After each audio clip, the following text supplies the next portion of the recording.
Boker Tov, Shalom Aleichem, Chodesh Tov ou Mevorach. J'espère que tu vas bien. Voilà, on est vendredi, veille de Shabbat, Baruch Hashem. Ce Shabbat, Be'ezrat Hashem, on va lire deux parashiot.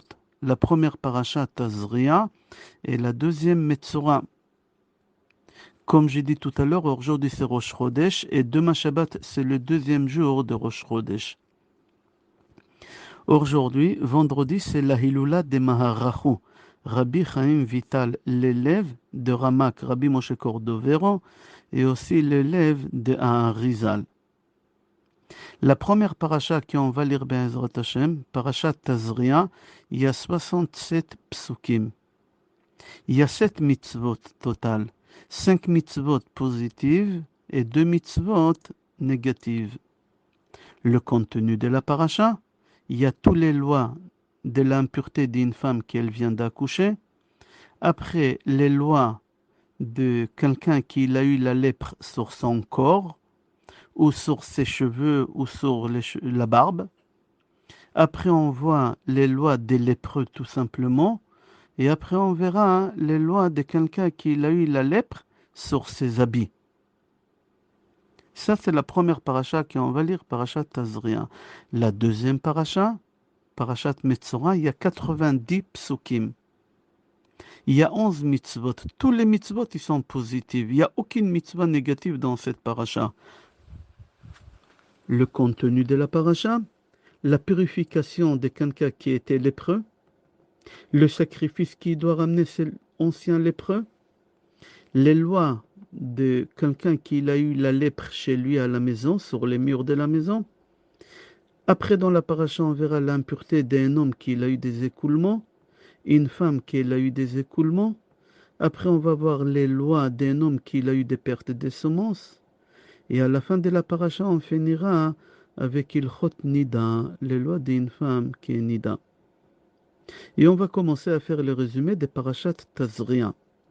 Mais tout d'abord, avant qu'on commence à parler de la paracha, il faut que tu saches que la haftara des parachats Tazria, on la lit presque jamais. On la lit une fois tous les 20 ans, 30 ans. La dernière fois qu'on a lu cette haftara de Tazria, c'était il y a plus de 20 ans déjà. Pourquoi? Parce que la parasha Tazria, elle tombe ou Tazria Metzora collée, alors on va lire la haftara de Metzora, ou ça tombe Shabbat Rosh Chodesh comme cette année, ou ça tombe cette parasha pendant Pessah, ou pendant Shabbat Agadol, ou pendant Shabbat Achodesh. C'est-à-dire que la haftara de parashat Tazria, on la lit presque jamais. Et on va commencer le résumé de la paracha. La paracha, elle commence avec des lois spéciales pour une femme qui elle vient d'accoucher. Et c'est marqué dans la paracha, si une femme elle accouche un zachar, mâle, un garçon. Zachar, la première lettre, Zain, 7. Alors elle va être impure pendant 7 jours. Après ces 7 jours, elle va attendre encore 33 jours de plus pour pouvoir ramener le sacrifice. Et si cette femme elle accouche nekeva, une fille, non nekeva, elle est impure 14 jours. Nun, c'est la 14e lettre de Aleph Bet. Alors elle attend 14 jours. Après 14 jours, elle va se purifier. Elle va y aller au mikveh et elle attendra 66 jours. Et seulement après, elle va ramener le sacrifice. Quel sacrifice une femme elle doit ramener qu'elle a accouché, que ce soit une fille ou un garçon? Alors elle doit ramener un agneau. On l'appelle keves le'ola, un agneau. Pour les péchés qu'elle a fait. Alors on dit, mais quel péché elle a fait une femme qu'elle vient d'accoucher, la pauvre? Elle s'est mise en danger de mort pour développer le monde, pour aider Hachem à la construction du monde. Il y a beaucoup de réponses. Une des réponses que Rabbi Shimon Bar Yochai donne, il dit, une femme quand elle accouche, elle souffre tellement pendant l'accouchement que dans sa tête, elle jure qu'elle n'aura plus de relations avec son mari, qu'elle ramènera plus des enfants au monde. Alors elle doit ramener un sacrifice pour se faire pardonner à cette pensée-là. Alors on a dit, la femme, elle doit ramener comme sacrifice un agneau. Et si elle n'a pas les moyens financiers de ramener un agneau, elle doit ramener Ben Yona ou tort, d'accord? Et on va expliquer. Hachem, il préfère normalement qu'on ramène des tourterelles, ça s'appelle en français. Tourterelles, shnetorim.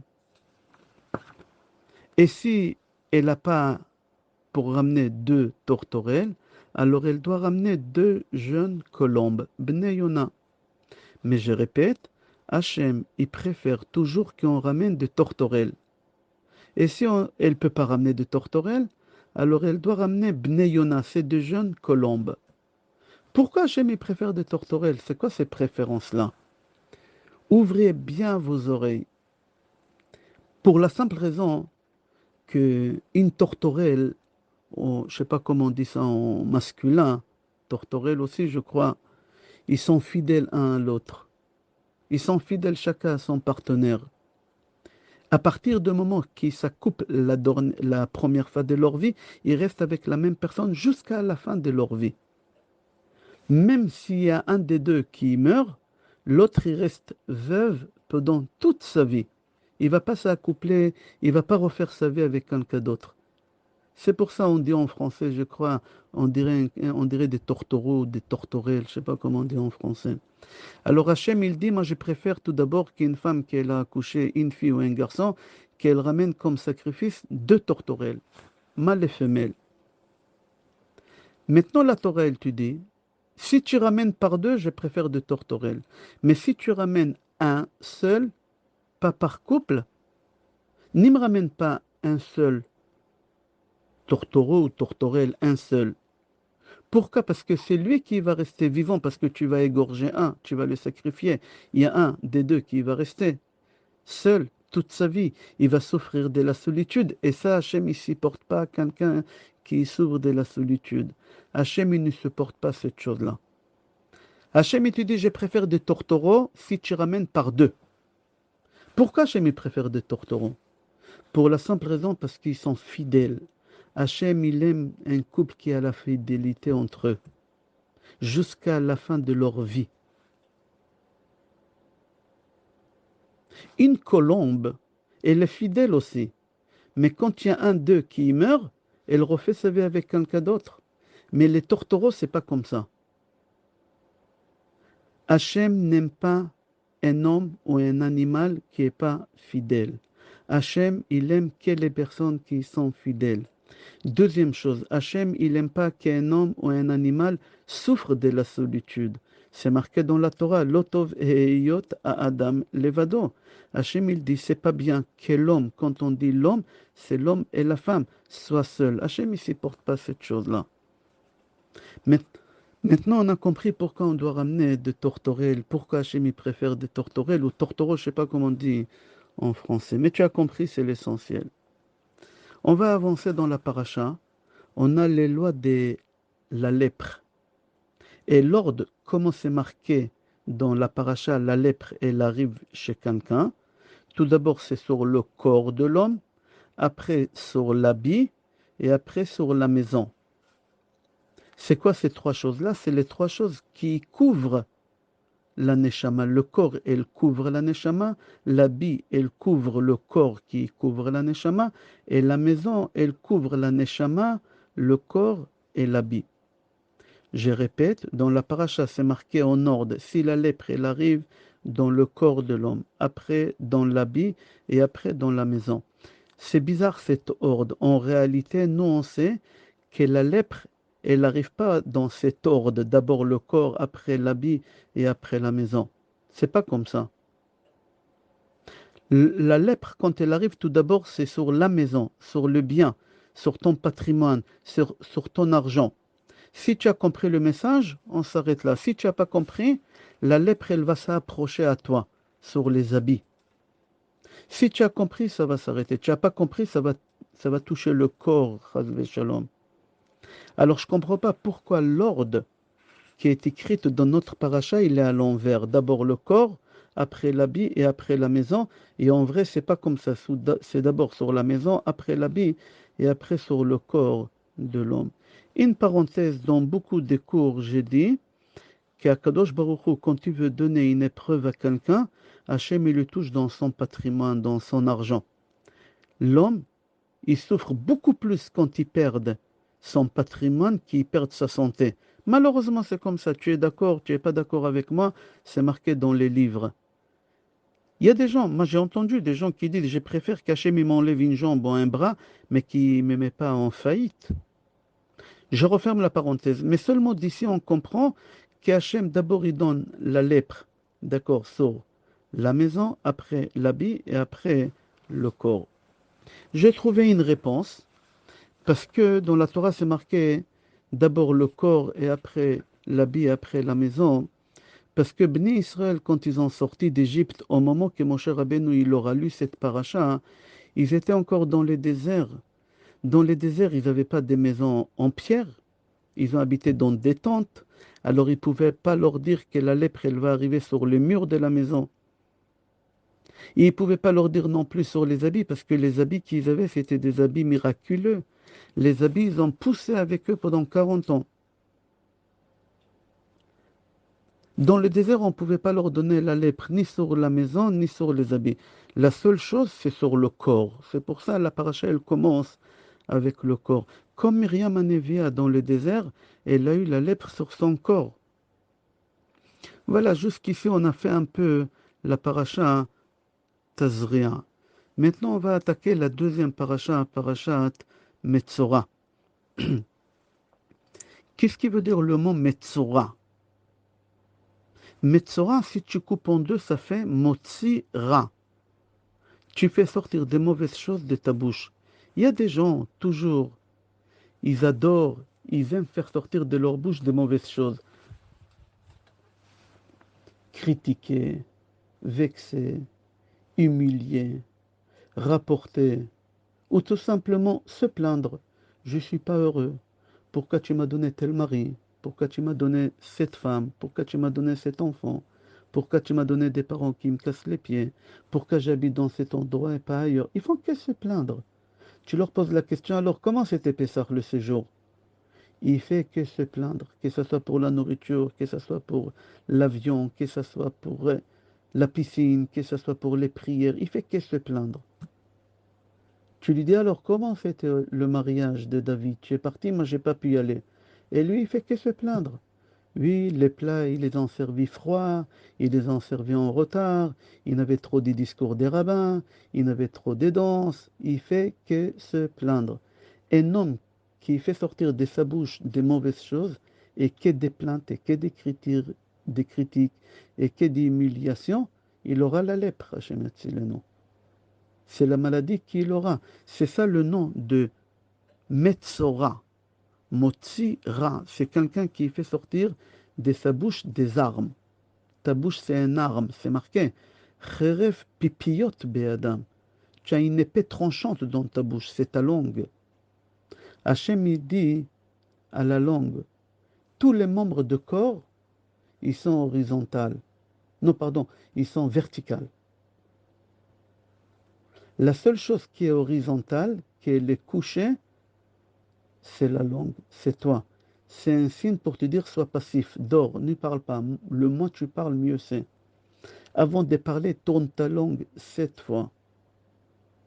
Tous les membres extérieurs de notre corps, ils sont verticaux, je crois. Non, oui, vertical, je crois, on dit en français. Ils sont debout. Horizontal, c'est la langue.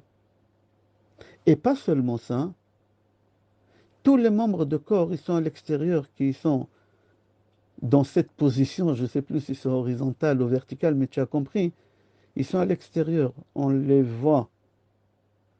Et la seule chose qui est cachée, c'est toi, la langue. Tu es horizontal. Et pas seulement tu es caché par deux murs. Le premier mur, c'est les lèvres. Les lèvres. Et les deuxièmes, ils sont en pierre, les dents. Pourquoi je t'ai donné deux protections? C'est pour que tu évites de parler, éviter de dire des choses. Réfléchis 2 fois avant que tu parles. Parce que la langue, comme ça, Hachem dit, la langue, elle est très très sensible. Achaim ve'hamavet beyad halashon. La vie et la mort, elles dépendent de ta langue. Monsieur, tu peux faire que ta femme, elle vivra très longtemps. si tu l'encourages, si tu lui fais des compliments, si tu lui donnes la simcha avec ta bouche. Ou chas v'shalom, tu peux raccourcir la vie de ta femme, chas v'shalom, avec ta bouche. Tu la vexes, tu l'humilies. Cette femme, elle perd sa protection et l'immunité naturelle qu'Hachem lui a donnée. Alors là, elle est ouverte à toutes les bactéries, à tous les microbes. Et Hachem Yatzilenu, elle meurt. C'est marqué dans Gemara Sanhedrin, Page Rav Bet. En isha meta ela le baala. Une femme, normalement, elle est faite pour vivre 120 ans, sans maladie. Et si elle meurt jeune, c'est à cause de son mari, parce qu'il n'a pas su comment lui parler. Gemara Sanhedrin, Page Rav Bet. La paracha, elle s'appelle Parashat Metzora, Motzira. Tu fais sortir des mauvaises choses de ta bouche.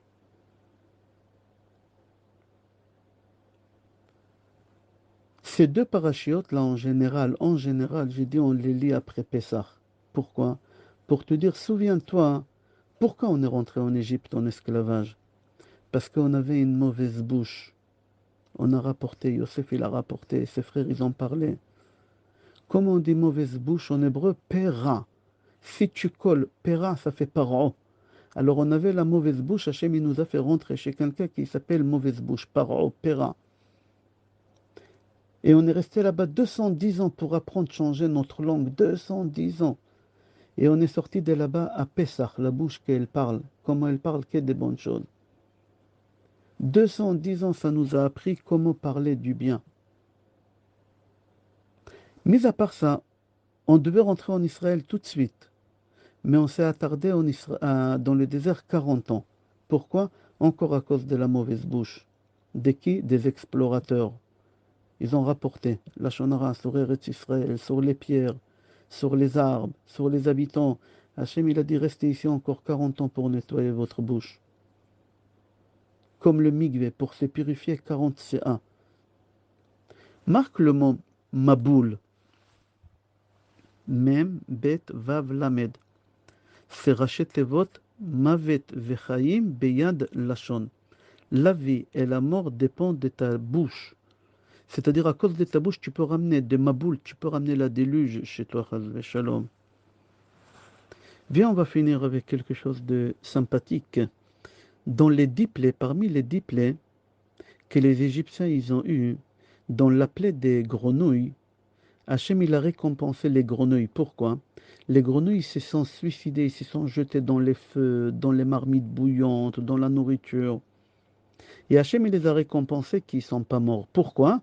Parce qu'ils ont fait la volonté de Hachem avec amour. Ils étaient d'accord de mourir, mais Hachem il les a pas tués. Il leur a donné la vie sauve. Pourquoi? Parce qu'ils se sont donné corps et âme, ils ont donné leur vie pour Hachem. Mais par contre, dans la plaie de l'obscurité, les chiens, ils n'ont pas aboyé parce que Hachem, il leur a ordonné de ne pas aboyer quand les Bnei Israël ils vont sortir. Eux aussi, ils ont reçu un salaire. Mais c'est bizarre. Le salaire qu'ils ont reçu, c'est jusqu'à la fin des temps. C'est marqué dans la Torah. Kol basar terefa, la kelef tashlichu. Si tu as de la viande pas cachère, ne le jette pas. Va chercher un chien dont lui, c'est une récompense parce que le chien, il n'a pas aboyé, il a fermé sa bouche quand on est sorti d'Égypte. Alors on pose la question, je ne comprends pas. Les grenouilles se sont jetées dans le feu, c'est extraordinaire. Eux, ils doivent avoir une récompense éternité. Eux, ils ont une récompense sur place. La réponse est, pour te dire, apprends par là. Savoir fermer sa bouche, c'est encore beaucoup plus dur de se jeter dans le feu. Et si tu sais comment fermer sa bouche et ne pas répondre à ta femme, ne pas répondre à ton mari, ne pas répondre à tes parents au moment de colère, tu te contrôles, le salaire que tu vas toucher, il est énorme. Tu auras ta parnassa éternité, toi, ta femme, tes enfants, tes petits-enfants, tes arrière-arrière. Jusqu'à la fin de temps, tu vas être riche. Tu auras une richesse colossale si tu sauras fermer ta bouche. On va s'arrêter là. Je te souhaite Rosh Chodesh Tov u'Mevorach pour aujourd'hui et pour demain, Be'ezrat Hashem.